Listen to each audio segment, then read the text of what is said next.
Eo amin'ny lafiny ara-sosialy kosa indray rehefa niatro ny taona 2024 dia mitohy ary miverina indray ny fiofanana izay karakarain'ny fikambanana asa fa tsy ikabary ho an'ny hitanamondra moa izy ity ary dia isy ny fiofanana omena ireto tanora ireto amin'ny sehatry ny asa fampandrosoana ny firenena amin'ny ankapobeny.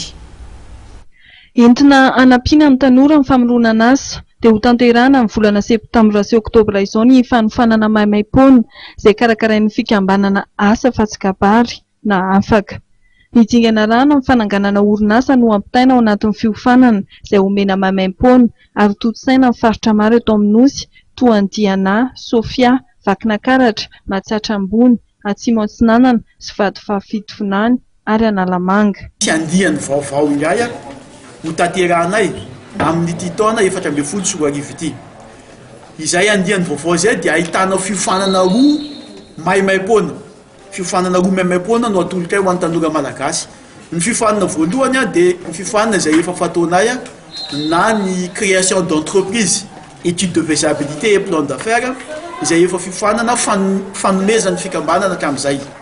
Io fiofanana io dia atao amin'ny faritra maro manerana ny nosy.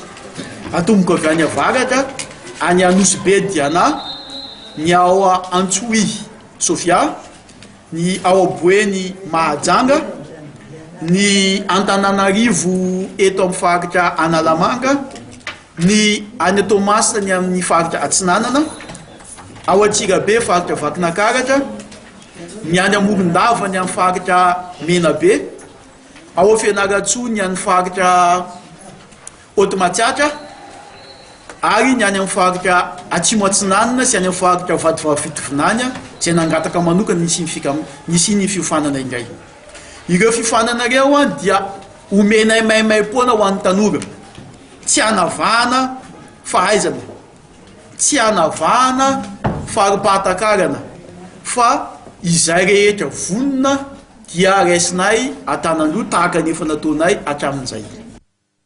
Ho an'ny eto Antananarivo dia ny 5, 7 ary 9 volana oktobra 2024 eny amin'ny ANSP no hanomezana fiofanana ny tanora momba famoronana asa. Ny 13 sy ny 14 oktobra ho avy izao no hanatontosana ny fotoanan-doha iraisam-pirenena iresahana momba ny fampandrosoana toe-karena na ny développement économique et social solidaire any Tomasina. Forum dia anesahanay an'izay mpikatroka économie sociale et solidaire rehetra, fikambanana, coopérative, mutuelle, ny ONG, ny fondation samihafa, ireo olom-boafidy isa toerana, ny praidina, eo ihany koa ireo tompona ndraiky mpanjakana isan-tsokajiny, ny mpianatra, ary tsy adino ireo namana mpikaroka eny amin'ny sehatra maro samihafa indrindra fa ny tontolo universitaire. Amin'izao dia efa misokatra ny fanoratana anarana amin'ny forum io ka azon'izay liana amin'izany ny misoratra anarana manomboka izao ao amin'ny site internet ny fikambanana asa fa tsy kabary. 3 nisy ny fikambanana afaka dia tanora hatrany amin'ny 4 no nahazo tombontsoa amin'ny fiofanana maimaimpoana nomen'ny fikambanana ary orinasa majinika sy salatsalany 700 no niroborobo.